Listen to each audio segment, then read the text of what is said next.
राधे राधे। आज मैं श्रीमद् भगवद गीता यथारूप के दूसरे अध्याय से 11वां श्लोक हम सब के कल्याण की प्रार्थना के साथ पढ़ूंगी। ओम श्री परमात्मने नमः। श्रीमद् भगवद गीता अथ द्वितीयोऽध्यायः। अगर मुझसे पढ़ने में या समझने में कुछ भी गलती हो जाए तो मैं भगवान की ही अबोध बालिका हूं, ऐसा जान के प्रभु मुझे बहुत क्षमा करें।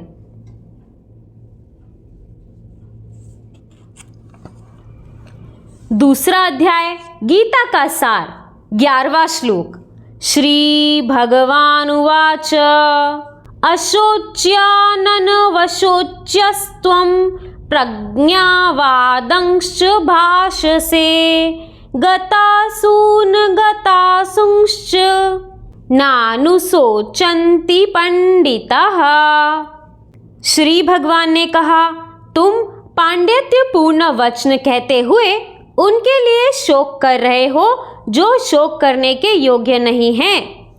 जो विद्वान होते हैं वे ना तो जीवित के लिए और ना ही मृत के लिए शोक करते हैं। तात्पर्य, श्री भगवान ने तत्काल गुरु का पद संभाला और अपने शिष्य को अप्रत्याशितः मूर्ख कहकर डांटा। उन्होंने कहा, तुम विद्वान की तरह बातें करते हो, किंतु तुम यह नहीं जानते कि जो विद्वान होते हैं, अर्थात जो यह जानते हैं कि शरीर तथा आत्मा क्या है, वह किसी भी अवस्था में शरीर के लिए, चाहे वो जीवित हो या मृत, शोक नहीं करते। आगे अध्यायों में यह स्पष्ट हो जाएगा कि ज्ञान का अर्थ पदार्थ तथा आत्मा एवं इन दोनों के नियामक को जानना है। अर्जुन का तर्क था कि राजनीति या समाज नीति के अपेक्षा धर्म को अधिक महत्व मिलना चाहिए, किंतु उसे ये ज्ञात ना था कि पदार्थ, आत्मा तथा परमेश्वर का ज्ञान धार्मिक सूत्रों से भी अधिक महत्वपूर्ण है, और चूंकि उसमें इस ज्ञान का अभाव था, अतः उसे विद्वान नहीं बनना चाहिए था। और चूंकि वो अत्यधिक विद्वान नहीं था, इसीलिए वो शोक के लिए सर्वथा अयोग्य वस्तु के लिए शोक कर रहा था।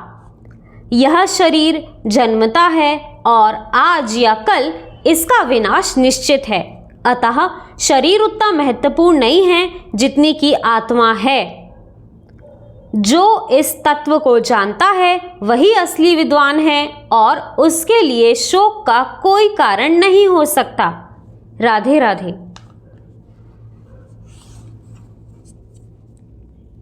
दोस्तों, जिसने जन्म लिया है उसकी मृत्यु तय है। इस यथार्थ सत्य को तो हम सभी बचपन से ही जानते हैं, परंतु इसे अपनाने में हमें इतनी तकलीफ इसीलिए होती है क्योंकि हम अपने मन में बहुत सारे बंधन बांध लेते हैं।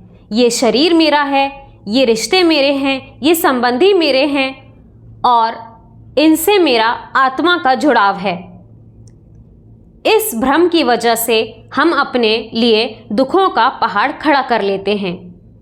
आत्मा का जुड़ाव किसी व्यक्ति विशेष से नहीं हो सकता, क्योंकि आत्मा तो स्वयं परमात्मा से जुड़ी है। हम अपनी मूर्ता में अपने प्रियजनों के शरीर से आसक्त हो जाते हैं और ये भूल ही जाते हैं कि एक दिन ये शरीर शायद हमारे साथ नहीं रहेगा, और यही जीवन का यथार्थ सत्य है। दोस्तों, इसीलिए हमारे गुरुजन कहते हैं कि संसार में अपने संबंधी और दोस्तों में इतना आसक्त मत रहिए। जितनी ज़्यादा आप आसक्ति संसारी चीज़ों में रखेंगे, उतनी ही ज़्यादा तकलीफ आपको तब होगी जब वो नहीं रहेंगे। अगर आपको संबंध बनाना ही है, आपको किसी की स्मृतियों में रहना ही है, तो प्रभु की स्मृतियों में रहिए। उनकी स्मृतियों में रहकर आप कभी दुखी नहीं रहेंगे। सांसारिक संबंधी माया का खेल है और हम सभी अपनी मृत्यु की तरफ अग्रसर हैं। इस प्रकृति के नियम को और इस शाश्वत सत्य को आप जितनी जल्दी अपना लेंगे, आपके लिए उतना ही अच्छा होगा। इसी तरह भगवान की कृपा हम सब पर बनी रहे। राधे राधे।